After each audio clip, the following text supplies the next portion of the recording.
ঘুমাতে যাওয়ার আগে, ওযু করে বিছনায় যাওয়ার আগে যদি কেউ নিয়ত করে, ইন আরাদা বিহা তারওয়িহাল বাদানি লিত্তাআ, যদি নিয়ত করে আমি ঘুমাবো, শরীরটা চাঙ্গা হবে, ভালো করে তাহাজ্জুদ নামাজ আর ফজর নামাজ পড়বো, যত ঘন্টা ঘুমাবে তত ঘন্টা সওয়াব পেতে থাকবে। আপনারা খুশি হন নাই? যদি বলতাম 10 টাকার 1 প্যাকেট আকিস বিড়ি পাবেন, খুব ফাল দিতেন নাকি? যত ঘন্টা ঘুমাবেন তত ঘন্টা।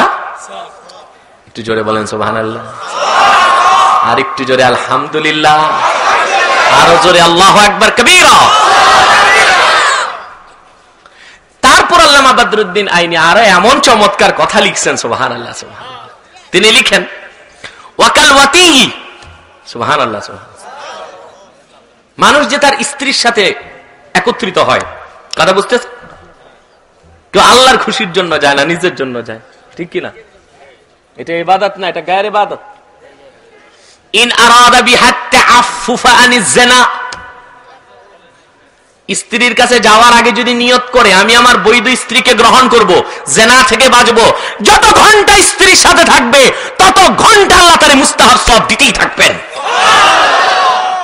এক্ষেত্রে আল্লামা আইনি একটা হাদিস নকল করেছেন, কামা ক্বালা আলাইহিস সালাতু ওয়াস সালাম ফি বুদঈ আহাদিকুম সাদাকা। হাদিসটা আল্লামা জালালউদ্দিন সুয়ুতি আল হাবিলিল ফাতাবা প্রথম খণ্ড নকল করেছেন। মুস্তাদরাকাতুল হাকিমও হাদিসটা আছে। হুজুর পাক সাল্লাল্লাহু আলাইহি ওয়াসাল্লাম ইরশাদ করেছেন, মুসলমানেরা, তোমাদের জায়েজ বৈধ স্ত্রীদের লজ্জা স্থানেও সওয়াব কামানোর ব্যবস্থা আছে, নিয়ত যদি নেক থাকে। এটার নাম নিয়ত। এটার নাম কি? নিয়ত। আপনারা যেখানে আসছেন, নিয়ত হচ্ছে রাসুল ইবাদাত, সমস্ত ইবাদতের মাথা। নিয়ত ঠিক করছেন? ভাইরা আমার, হতে পারে এমন কাল কিয়ামতের দিন কোন একটা আমল কবুল হয় নাই, কিন্তু আল্লাহ রাব্বুল আলামিন আজকের রাতের মাহফিলটা কবুল করে নেবেন। জিন্দেগীর সমস্ত গুনাহগুলোকে ধুয়ে মুছে সাফ করে আল্লাহ রাব্বুল আলামিন বেহেশতের দরজা খুলে দিতে পারেন কিনা আল্লাহ তাআলা? নিয়ত কি ঠিক করছেন? আমারে দিছে এমন টাইমে যখন মানুষ চলে যায়, ঠিক কিনা? তারপরে আপনারা প্রচন্ড ধৈর্য নিয়ে প্যান্ডেল ভরপুর বসে আছেন, আপনারা নিয়ত করে নেন যেন শয়তান দূরে চলে যায়। কিছুক্ষণ পরই, আমি অসুস্থ মানুষ, অনেক দূরে প্রোগ্রাম করে কালকে এসেছি, কালকের আগের দিন গিয়েছে, কালকেরও আগে গিয়েছিলাম সেই বরিশাল ভোলা, এমন এক জায়গা যেখানে গাড়ি ঠাড়ি ঠিক মতো যায় না।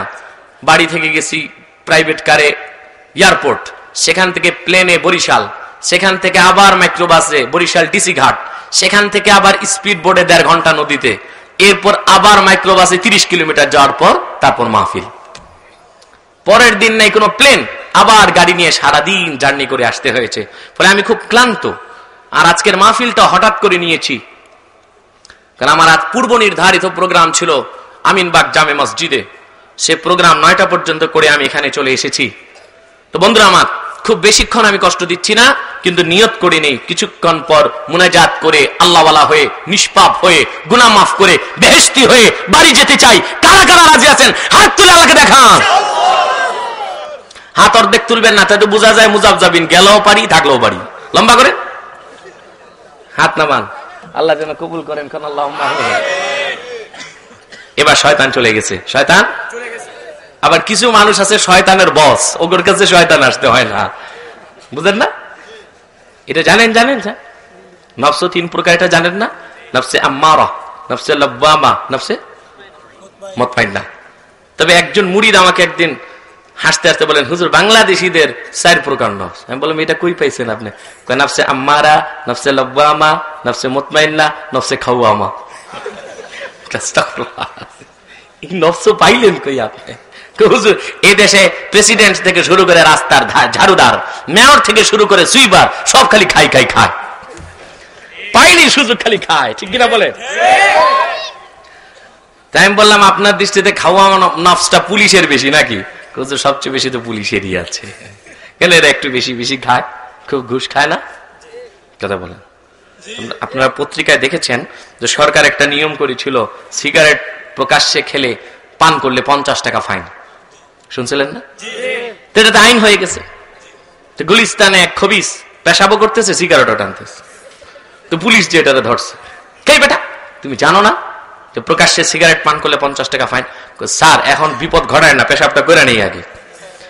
তো এটা তার পানি নেয় না, ওটা তো খাবিস। চেন টেন লাগায় আছে। স্যার কি সিগারেট খাইছো জানো না, 50 টাকা ফাইন। স্যার এখন কি করবো, ছাড়েন। ঠিক আছে স্যার 10টা টাকা দাও। খাওয়ার কাছে 10টা টাকা তো নাই, কত 5টা টাকা দাও। স্যার 5টা টাকা নেই, কত একটা সিগারেট দে। এবার পুলিশে সিগারেট নিচ্ছে, ম্যাচটা দাও। স্যার ম্যাচ তো নাই, কত তোমার সিগারেটটা দাও। 2 সিগারেট মোলাকাত করাইছে, পুলিশও টানা শুরু করছে। সিগারেট ভক্ষক হয়ে গেছে, ভক্ষক। ভক্ষক কি হয়ে গেছে, ভক্ষক। তা আমি ওই লোককে বললাম যে খাওয়ামা নফস বলতে কোন নফস আমারা, যেটা আমারা ইয়ামুরু থেকে আমের মুআন্নাস আমেরা, মুবালাগা আমারা। ফখরুদ্দিন রাজি তাফসীর করেছেন আন-নাফসুল্লাতী তা'মুরুন নাস বিস-সু ফাকাত, যে নফস শুধুমাত্র মানুষকে খারাপ কাজের হুকুম করে, ওইটা হচ্ছে নফসে আম্মারা। ওই নফস যার আছে তার কাছে ভয় তো শয়তান আসে না, যেটা আমার উস্তাদ। কথা বুঝতে পেরেছেন?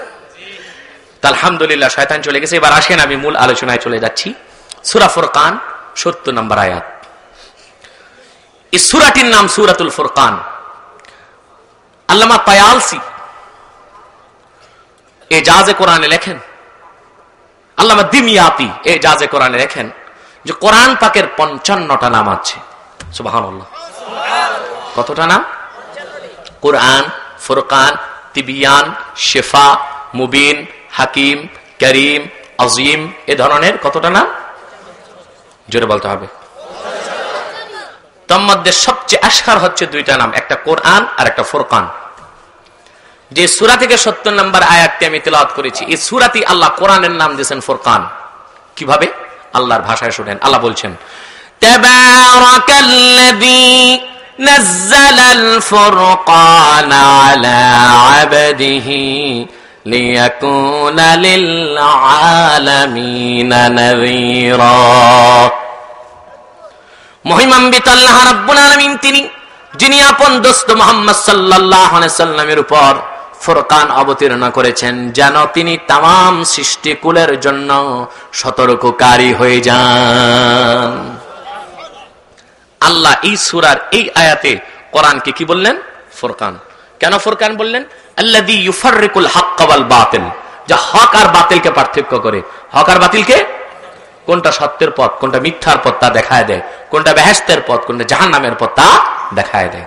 যেহেতু কোরআন এই কাজ করেছে, করে, এজন্য কোরআনের নাম আল্লাহ রেখেছেন কি? ফুরকান। জোরে বলেন ফুরকান।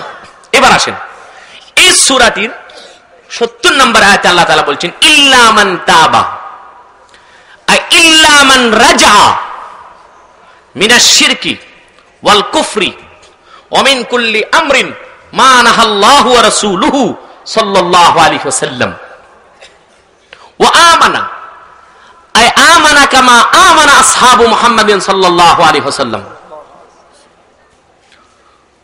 ওয়া আমিলা আমালান সালিহা আই ইমতাসালাল আওয়ামির ওয়াজতানাবান নাবাহি ফাউলাইকা ইউবাদদিলুল্লাহু সাইয়্যাতিহিম হাসানাত ওয়া কানা আল্লাহু গফুরুর রহিমা। আমি ইমাম সুয়ুতির তাফসীর সহ তরজমাটা করলাম। আল্লাহ বলছেন সেই ব্যক্তি ব্যতীত যে ব্যক্তি ফিরল শিরক থেকে, কুফর থেকে, হারাম থেকে। তাবা ইয়াতুবু তওব মানে আর রুজু, ফিরা। তওবা মানে কি? জানা বলতে হবে, ফিরা। আল্লাহ বলছেন যে ব্যক্তি ফিরল শিরক থেকে, কুফর থেকে, হারাম থেকে, ওয়া আমানা আর ঈমান আনলো। ইমাম সুয়ুতি ব্যাখ্যা করেন সাহাবায়ে কেরামের মতো। কোন সুবহানাল্লাহ। তাহলে কি বোঝা যায়? সাহাবায়ে কেরাম মিকিয়াসুল হাক্কি ওয়াল আদালা, সত্য এবং ন্যায়পরায়ণতার মানদণ্ড, ঠিক কি না? এটা কোরআন সাক্ষী। কি সাক্ষী? ঈমানের ক্ষেত্রে যদি তারা মানদণ্ড হয়, তাহলে আর আমলের ক্ষেত্রে কি হবে না? কিছু মূর্খ মৌলবী আছে, এরা কয় যে সাহাবায়ে কেরাম সত্যের মাপকাঠি না। কোন নাউযুবিল্লাহি মিন যালিক। ওরা গোমরা গোমরা গোমরা। সাহাবীদের সমালোচনা যারা করে তারা গোমরা। তারা কি? চিল্লায় বলেন তারা মুনাফিক। তারা কি? সর্বশক্তি দিয়ে বলেন তারা কি? যারা বিশ্বনবীর সাহাবীদের সমালোচনা করে, নিঃসন্দেহে তারা ইহুদিদের দালাল ছাড়া কিচ্ছু হইতে পারে না। সাহাবায়ে কেরামের সমালোচনা যারা করে তাদের ক্ষেত্রে আমাদের ফতোয়া কি? কথা বলে না।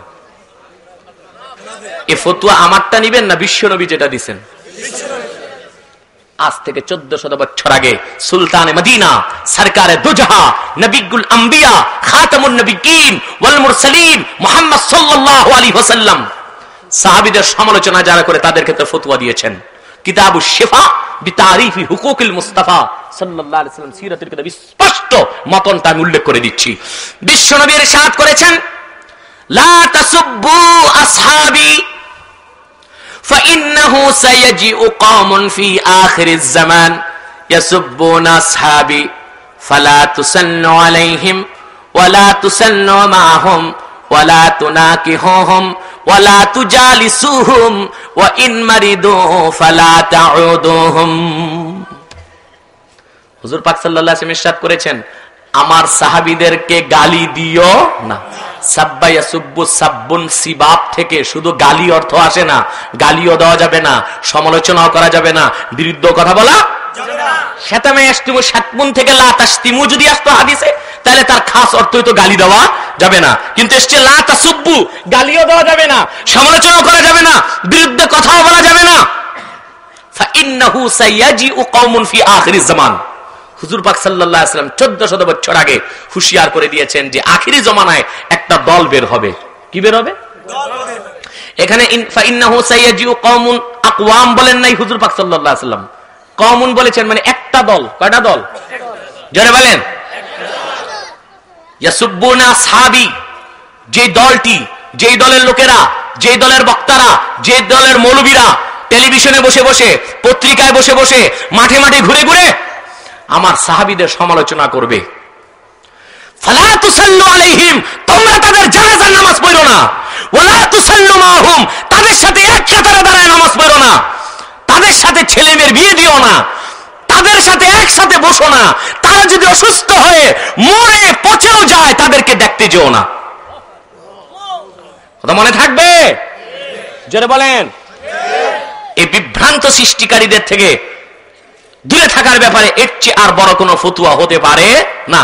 আল্লাহ বলছেন, ইল্লা মান তাবা ওয়া আমানা, যে ব্যক্তি ফিরলো শিরক থেকে, কুফর থেকে, হারাম থেকে, ওয়া আমানা, আই আমানা কামা আমানা আসহাবু মুহাম্মাদিন সাল্লাল্লাহু আলাইহি ওয়াসাল্লাম, নবীজি মুহাম্মদ সাল্লাল্লাহু আলাইহি ওয়াসাল্লাম সাহাবীগণ যেভাবে ঈমান এনেছে ওইভাবে ঈমান আনলো। ওয়া আমিল আমালান সালিহা, আই ইমতাসালাল আওয়ামির ওয়াজতানাবান নওয়াহি, আর কোরআন হাদিসের সব হুকুম মানলো, সব নিষেধ ছাড়লো। কাজ হইল কয়টা? তিনটা। কয়টা? তাওবা, ঈমান, আমল। কয়টা হইল? পুরা ইসলাম আপনি শিখে ফেললেন 170 নম্বর আয়াতের দ্বারা। তাওবা, ঈমান, আমল। আল্লাহ বলছেন এই তিনটা জিনিস যে ব্যক্তি বাস্তবায়ন করলো, আল্লাহ তাআলা তাদের সাথে কমিটমেন্ট করেছেন, চুক্তি করেছেন, ওয়াদা করেছেন, খুশ খবর দিয়েছেন, ফাউলাইকা ইউবাদদিলুল্লাহু সাইয়্যাতিহিম হাসানাত, আল্লাহ তাআলা তাদের জিন্দেগীর সমস্ত ছোট বড় গুনাহ ধুয়ে মুছে সাফ করে ওই জায়গায় 10 থেকে 700 গুণ নেকি দিয়া বদলায় দিবেন। সুবহানাল্লাহ। এই খোঁজ খবর কার? সুবহানাল্লাহ, সুবহানাল্লাহ। এটা চান আপনারা? আল্লাহ জীবনের সব গুনাহ মাফ করে দেখে এটা চান? গুনাই শুধু মাফ না, ওই জায়গায় আবার সওয়াব দিয়া বদলায় দেখে এটা চান? কয়টা কাজ? তাওবা, ঈমান। এখন ইমাম ফখরুদ্দিন এখানে সুয়ালে মুকদ্দারের জবাব দিতে যে বলেন যে আল্লাহ তাআলা ঈমানের আগে তওবার কথা কেন বললেন?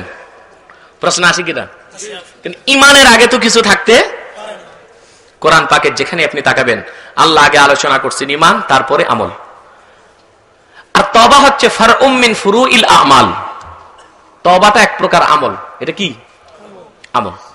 তো কোরআনে যেখানে তাকাই দেখতে পাই যে আগে আল্লাহ ঈমানের ভাষণ দিয়েছেন, তারপর আমলের কথা বলছেন। ঠিক কি না? কথা বোঝেন না? আরে বাবা, ওয়ালের বাইরে যারা আছেন তারা কি রাগ করছেন নাকি আমাদের সাথে? মনে হয় আপনারা জেলখানায় দাঁড়ায় আছেন। প্যান্ডেলের পিছনে জায়গা নেই, সাইডে তো জায়গা আছে, এখানে বসেন। বা প্যান্ডেলের বাইরে একটু পাটি বিছায় দিলে সেখানে বসা যায়, সেখানেও যদি জায়গা না পান মসজিদের বারান্দাতেও জায়গা নেই, মসজিদের ভিতরে বসেন। ভাইরা আমার, বন্ধুরা আমার, তো কাজ কয়টা? তাওবা, ঈমান, আমল। ইমাম ফখরুদ্দিন প্রশ্ন করেন, জবাব দেন, যে আল্লাহ তাআলা কোরআনের যেখানে আলোচনা করেছেন আগে